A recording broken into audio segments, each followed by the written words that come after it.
Hello friends. आज हम लोग लूप्स के बारे में पढ़ेंगे और जानेंगे कितना तरह का लूप होता है सी प्रोग्रामिंग में। तो चलिए शुरू करते हैं। तो लूप होता क्या है? लूप बेसिकली होता है कि कोई भी काम आप मान लो कि कुछ नंबर ऑफ़ टाइम्स के लिए कर रहे हैं, जैसे 5 बार या 10 बार रिपीटेडली, या फिर तब तक कर रहे हैं जब तक कि कोई कंडीशन सेटिस्फाई नहीं हो जाता। यानी कि आप इसको इस तरह से समझो कि मान लो आप स्कूल या कॉलेज में पढ़ते हो, ठीक है, और आपने होमवर्क नहीं किया। तो अब क्या होगा? टीचर बोलती है कि ठीक है, तुमने होमवर्क नहीं किया तो अपने कॉपी में 10 बार लिखो कि I will do my homework.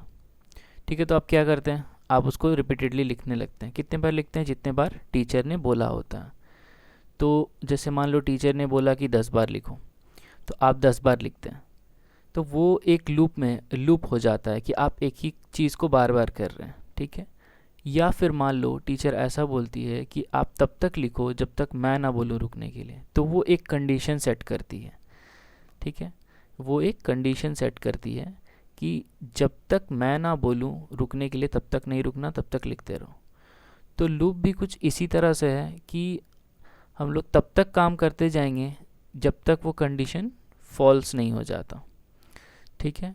और या फिर हमने कुछ नंबर सेट कर दिया है, मान लो 10 टाइम्स के लिए उसको रन करना है या फिर 4 टाइम्स के लिए रन करना है, कितने नंबर ऑफ टाइम्स के लिए, तो इसको हम लोग लूप बोलेंगे।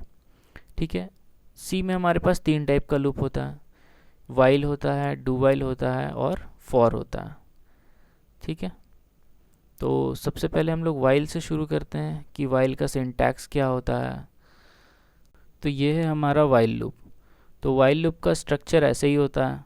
हम लोग वाइल लिखते हैं, फिर कंडीशन लिखते हैं इस ब्रैकेट के अंदर, यानी इस पैरेंथेसिस के अंदर, और ये वाइल का बॉडी होता है। तो जब तक ये कंडीशन ट्रू होता है तब तक ये एग्जीक्यूट होते रहेगा। जैसे मान लो कि स्टेटमेंट 1 एग्जीक्यूट हुआ, फिर 2, फिर एन तक चलेगा स्टेटमेंट, जितना भी इस करली ब्रेसेस के अंदर लिखा हुआ होगा। ठीक है। जैसे ही ये कंडीशन फॉल्स हो जाता है तो ये कंट्रोल यहाँ से हट के यहाँ आ जाएगा, यानी कि जहाँ पे ये करली ब्रेसेस ख़त्म हो रहा होगा उसके नेक्स्ट लाइन पे आ जाएगा। ठीक है। अब कंडीशन उसी तरह से होगा जिस तरह से इफ़ में हम लोग लिखते थे। कुछ भी कंडीशन हम लोग दे सकते हैं यहाँ पे। ठीक है। तो वाइल का यही सिंटैक्स होता है। आइए इसको थोड़ा एग्जाम्पल से भी समझते हैं। आइए हम लोग एक प्रोग्राम लिखते हैं। तो हम लोग प्रोग्राम ये कर देते हैं कि जो मेरा प्रोग्राम है वो 1 से 10 नंबर प्रिंट करें, 1 to 10। ठीक है। प्रोग्राम टू प्रिंट, इसी से हम लोग समझ लेंगे कि कैसे वाइल लूप वर्क करता है। Numbers from 1 to 10। ठीक है। तो सबसे पहले हम लोग क्या करेंगे? हम लोग एक वैल्यू लेंगे आई, इसको हम लोग 1 डिक्लेयर कर लेते हैं। ठीक है। ये ले लिए, इनिशियलाइज कर लिए 1 से आई को। अब हम लोग क्या करते हैं? वाइल लिखते हैं अपना। ठीक है। और इस पैरेंथेसिस के बीच में क्या रहता है? कंडीशन रहता है। तो अब हम लोग को देखना ये है कि हमारा प्रोग्राम क्या बोल रहा है? 1 से 10 तक इनपुट करने, मतलब जैसे ही 10 से ज़्यादा होगा, यानी कि ये जो वाइल का बॉडी होगा यहाँ पे, तो जैसे ही ये कंडीशन 10 से ज़्यादा होगा, ये क्या होना चाहिए? ये इसका बॉडी से बाहर आ जाना चाहिए। तो हम लोग एक कंडीशन डाल देते हैं यहाँ पे कि i less than equal to 10, मतलब जब तक वो 10 या 10 से छोटा होगा तब तक उसका लूप चलेगा। ठीक है। तो अब हम लोग क्या कराते हैं? हम लोग को प्रिंट कराना है नंबर। तो प्रिंट के लिए हम लोग क्या करते हैं? प्रिंट एफ लेते हैं। तो ये एक इंटीजर है तो %d लेते हैं और i लिख देते हैं। और एक काम करते हैं, हम लोग एक स्लैश n भी ले लेते हैं कि हमको नेक्स्ट लाइन में दिखे नंबर्स। अच्छा, अब क्या इतना करने से हो जाएगा?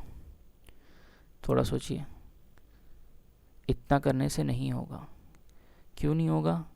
क्योंकि i का वैल्यू 1 है अभी, मान लो इस जगह पे i लेस देन 10, तो प्रिंट कर देगा ये।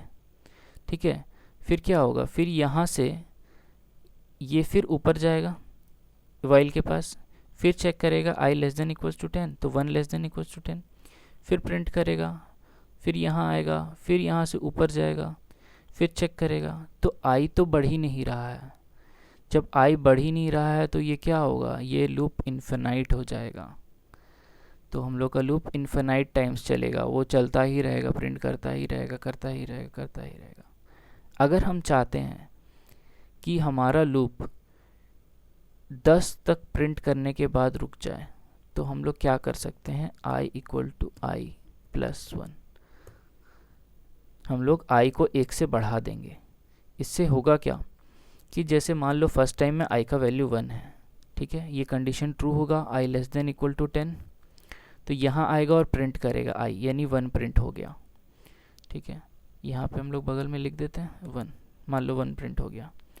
फिर क्या होगा, i equal to I plus 1, i का वैल्यू कितना था, 1 था, और 1 प्लस 1 2, यानी 2 फिर किस में स्टोर हो जाएगा, i में, यानी i का वैल्यू अब कितना हो जाएगा, 2। ठीक है, फिर ये यहाँ आएगा इस करली ब्रेसेस के पास, फिर यहाँ से ये ऊपर जाएगा क्योंकि कंडीशन ट्रू ही है अभी, तो फिर i का वैल्यू कितना हो गया, 2 लेस देन इक्वल्स टू 10, फिर यहाँ क्या प्रिंट करेगा, 2। ठीक है, यहाँ 2 प्रिंट किया, फिर यहाँ आएगा, तो i का वैल्यू अभी कितना है, 2 है, 2 प्लस 1 3, अब नेक्स्ट टाइम में i का वैल्यू कितना हो गया, 3। फिर यहाँ आएगा, फिर यहाँ से ऊपर जाएगा, 3 लेस देन इक्वल्स टू 10, तो इस तरह से फिर यहाँ 3 प्रिंट करेगा, फिर ये बढ़ता जाएगा। ठीक है, तो मान लो ये 10 तक प्रिंट कर दिया होगा। ठीक है, 10 तक प्रिंट कर दिया, मतलब i का वैल्यू 10 है, तभी तो 10 प्रिंट कर रहा है। तो यहाँ पे क्या होगा, यहाँ पे हो जाएगा 10 प्लस 1 यानी 11 हो गया। फिर यहाँ पे आया इस करली ब्रेसेस के पास, फिर यहाँ से कहाँ जाएगा, ऊपर जाएगा यहाँ पे वाइल के पास। अब चेक करेगा कि 11 लेस देन इक्वल्स टू 10, नहीं, ना ही 11 छोटा है 10 से, ना ही 10 के बराबर है, तो ये कंडीशन फॉल्स हो गया। और अभी हम लोग क्या जाने थे, जैसे ही कंडीशन फॉल्स होगा वो क्या होगा, इसके बॉडी के बाहर आ जाएगा, यानी इसके बाद आ जाएगा, यहाँ पे आ जाएगा। तो यहाँ पे हम लोग क्या करते हैं, अपना स्क्रीन होल्ड करा देते हैं, गेट ch लिख देते हैं। ठीक है, तो ये हमारा स्क्रीन होल्ड करके लिखेगा। या फिर आप एक और काम करा सकते हो, यहाँ एक प्रिंट दे देते हैं ताकि हम लोग को ये दिखे कि हम लोग का प्रिंट कब हो रहा है। ठीक है, प्रिंट एफ कर देते हैं डन। ठीक है, तो इससे हम लोग को ये पता चल जाएगा कि ये 10 तक वैल्यू प्रिंट करने के बाद ही इसको प्रिंट किया है, यानी कि जब तक ये ट्रू था तब तक ये अंदर तक ही कर रहा था प्रिंट, इसके बाहर नहीं आ रहा था। ठीक है, तो चलिए इसको कंपाइल और रन करके देखते हैं। कंपाइल कर दिए, 0 एरर। अब रन करके देखते हैं, देखो प्रिंट हो गया 1 2 3 4 5 6 7 8 9 10, और डन कब प्रिंट हुआ, 10 तक प्रिंट होने के बाद। ठीक है, तो इसी तरह से वाइल हम लोग को लिखना है, और ज़रूरी नहीं है कि यहाँ पे कंडीशन ही हो, मतलब इस तरह से आप इसको 1 भी कर सकते हो, आप इसको 1 भी लिख सकते हो। तो अब इससे क्या होगा कि ये हमेशा ही ट्रू रह जाएगा, तो फिर वही केस होगा कि मेरा लूप इन्फिनाइट टाइम चलेगा। फिर तो i से मतलब नहीं हुआ, क्योंकि 1 है तो ये हमेशा ट्रू ही रहेगा। ठीक है, तो वो इन्फिनाइट टाइम्स चलेगा। और मान लो 0 रख देते हैं तो क्या होगा, 0 का मतलब फॉल्स होता है। ठीक है, आप लोग जानते, इफ़ कंडीशन में भी हम लोग पढ़े थे। तो ये 0 मतलब ये क्या हो जाएगा, फॉल्स हो जाएगा, तो ये तो प्रिंट करेगा नहीं अंदर का चीज़, तो डायरेक्ट डन प्रिंट होगा। एक बार कंपाइल रन करके देख भी लेते हैं। वार्निंग दे रहा है अनरीचेबल कोड, क्योंकि इसके अंदर आएगा ही नहीं, क्योंकि ये कंडीशन हमेशा फॉल्स होगा। ठीक है, रन करते हैं। अच्छा, अब देखो यहाँ से 1 to 10 भी प्रिंट किया, डन भी प्रिंट किया, डन भी प्रिंट किया, ये इसलिए हुआ कि हमने स्क्रीन क्लियर नहीं किया,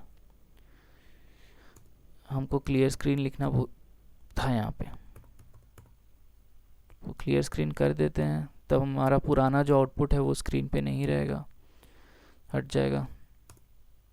देखो डन प्रिंट हुआ सिर्फ। वो क्यों प्रिंट हुआ? क्योंकि ये हमेशा फॉल्स ही रहेगा, तो इसके अंदर आएगा ही नहीं कभी, तो हमेशा ये प्रिंट होगा। तो यही है हमारा वाइल लूप। ठीक है, इसके बाद हम लोग डू वाइल देखेंगे नेक्स्ट लेक्चर में। ठीक है, चलिए मिलते हैं नेक्स्ट लेक्चर में।